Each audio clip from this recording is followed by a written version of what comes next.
Hi Ultimate Gardeners, welcome back to the Ultimate Gardening channel. My name is Emmanuel Arce, well known to be the Ultimate Gardener. Come join me in becoming an Ultimate Gardener day by day. So I wanted to dedicate this video on 5 plants I felt performed the best in my garden for the year 2022.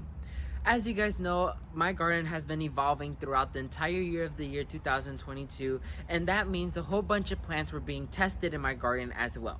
So I narrowed it down to 5 plants in particular that I felt sticked out the most out of every plant I grew in my garden. And I wanted to share with you guys to see if you guys were interested in growing them in your own garden, testing them out, and letting me know how they performed in your garden as well. So let's go ahead and jump right into our first plant. Coming at number 1 has to be Hearty Hibiscus. As you guys know, I live in the state of Florida, which is a very hot and humid area. Tropical hibiscus loves it down here because they're able to grow without any troubles at all. But once Hearty Hibiscus was introduced to the garden industry, I was thrilled because these dinner plate sized flowers are so gorgeous and they stick out in the garden. And so I was able to grow multiple varieties in 2021 and 2022. But 2022 has to be the year that I was able to ample up my game in Hearty Hibiscus, and now I have a lot of hibiscus around the garden. And I was able to capture some photos of the beautiful memories I had with them before they went to sleep, because Hearty Hibiscus is a deciduous plant which does go to sleep during the winter and come back really late in late spring all the way up to early summer.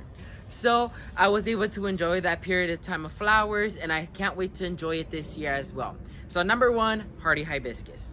So coming at number 2 has to be cabbage. Cabbage is my favorite crop to grow in the garden because not only are they easy to grow and affordable, but we have no troubles growing them at all. As you guys see below me, I have a little tiny bed of cabbage right here. This is the Bonnie Hybrid.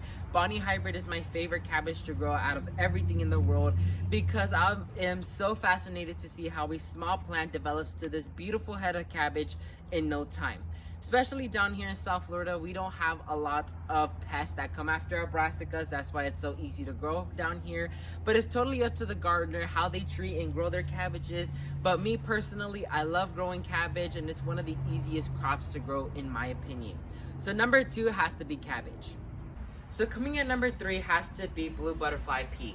This plant I actually started growing for the first time last year towards the end of the year, and I am fascinated to see how easily they took and how productive they are.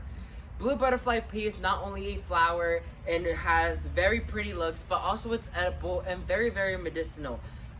These can be used for blood sugar control as well as for losing weight. It's commonly used as in a tea form, and I just am so thrilled to have this plant with me. It creates multiple blooms throughout the day, and every day I get tons and tons of bloom on this plant. And it's also a vine, so it can take over a fence or a trellis, depends on where you locate it.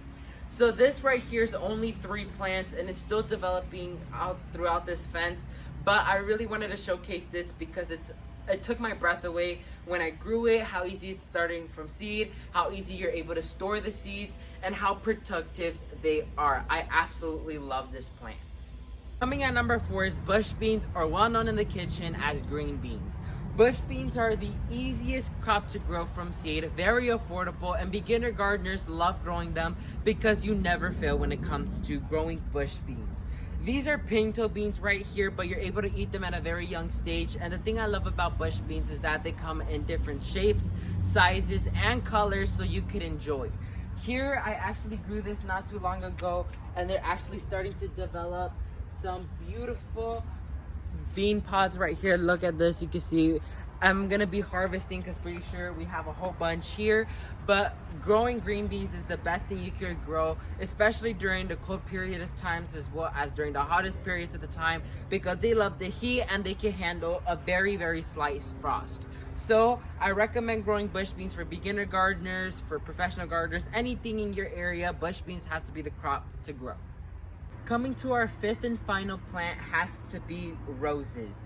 I know a lot of gardeners struggle when it comes to growing roses because they're one of the most difficult shrubs to grow as a gardener, because you have to stay on top of deadheading, you have to stay on top of fertilizing, you have to check constantly for pests and diseases. But me personally, I love growing them, especially when I incorporate them in flower arrangements. It's the most delightful thing to see in the garden to grow, especially because the pollinators love them. I have roses scattered throughout the garden, like this beautiful double knockout red rose I have right here. See how beautiful and big this got. I planted it as a small plant and now it's performing like there's no tomorrow.